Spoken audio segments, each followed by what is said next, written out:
Good morning, all. Today we are going to learn about the circulatory system, a journey through the body's transport network. In this, we are going to learn about the human circulatory system, the body's life-sustaining transporting network, with an illustrated guide showing heart, systemic circuit, pulmonary circuit, along with the major blood vessels, arteries, capillaries, and veins. Let's learn about the single versus double circulatory systems. In single circulatory system, blood passes through the heart once per cycle, and heart has two chambers. Heart only pumps deoxygenated blood. Lower efficiency and low pressure. In single circulatory system, example fish. In double circulatory system, example mammals and birds, blood passes through the heart twice per cycle. Heart has four chambers. Oxygenated and deoxygenated blood are kept separate. Blood flows with higher efficiency and higher pressure. In this double circulatory system, we can see two circuits, pulmonary circuit and systemic circuit.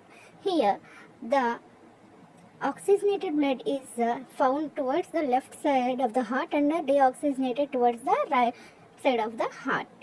And integrated nodes on the heart, blood and blood vessels. The heart, the central pump consists of the four chambers, right atrium, right ventricle, left atrium, left ventricle. Valves control one-way flow of the blood, tricuspid, mitral and semilunar valves. An electrical system consisting of sinoatrial node, which is a natural pacemaker, is also present. Circuits pumps to pulmonary low pressure and systemic high pressure. And the blood, which is the transport fluid composed of plasma and cells. 55% of plasma and the cells comprised of red blood cells, also called erythrocytes, transports oxygen. White blood cells, leukocytes, helps in defense and immunity. Platelets helps in clotting and vessel repair. Coming to the blood vessels, which are the distribution network, we can see arteries, veins and capillaries. Arteries are thick-walled, elastic, muscular, which stand higher pressure. Veins are thinner walls, prevents blood flow with the help of valves. The human heart consists of the four chambers, and major blood vessels can be seen here in the form of a diagram. You can clearly see the right atrium, right ventricle, left atrium and left ventricle along with the associated major blood vessels. Here you can see vena cava, pulmonary arteries, pulmonary veins and dorsal aorta, which helps in the transport of blood from the heart to the body parts. Next, here we are learning about the four chambers of the heart. Right atrium, the receiver, receives deoxygenated blood from body via vena cava. It consists of sinoatrial node, heart's natural pacemaker, and the function is contracts to push blood to the right ventricle.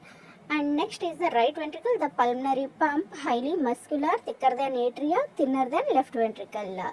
Contains papillary muscles and Purkinje fibers. Contracts powerfully to pump deoxygenated blood to lungs via pulmonary artery.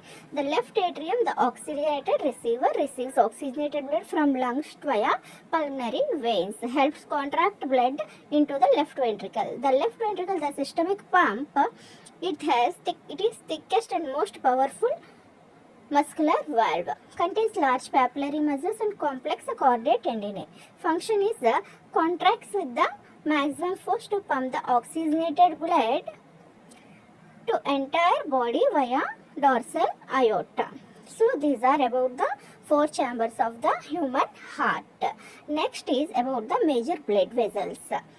The major blood vessel vena cava returns deoxygenated blood to the right atrium from upper and lower body parts comprised of superior vena cava and inferior vena cava. Superior vena cava carries blood from deoxygenated blood from head and arms, whereas inferior vena cava from trunk and legs. A major vessel is the pulmonary artery, which carries deoxygenated blood from right ventricle to the lungs for reoxygenation. It divides into right and left pulmonary arteries, the only artery in the adult body to carry deoxygenated blood. Next major blood vessel is the pulmonary veins, which carries oxygenated blood from the lungs to the left atrium. Typically 4 in number, returns freshly oxygenated blood to the systemic pump. Major blood vessel is the aorta, the body's largest artery, pumping oxygenated blood from the left ventricle to all the left systemic tissues. ascends from ventricle, forms aortic arch and then descends. Main conduit for oxygen and nutrient delivery to the entire body. So this is all about the major blood vessels that are located in our human heart. Vena cava, aorta, pulmonary artery and pulmonary veins. Now let's know about the differences between arteries and veins. Arteries carrying blood away from the heart consists of aorta, pulmonary artery.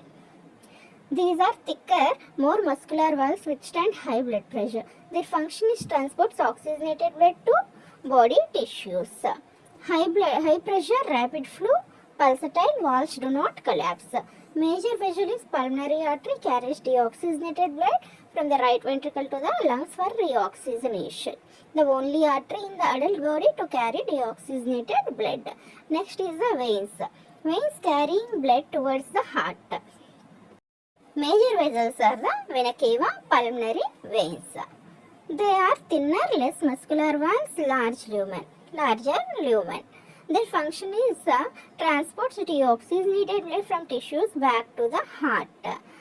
And next is the major vessel, aorta. The body's largest artery pumping oxygenated blood from the left ventricle to all the systemic tissues. Its flow is ascends from the ventricle, forms aortic arch, giving rise to major brachiocephalic, carotid and subclavian arteries, then descends.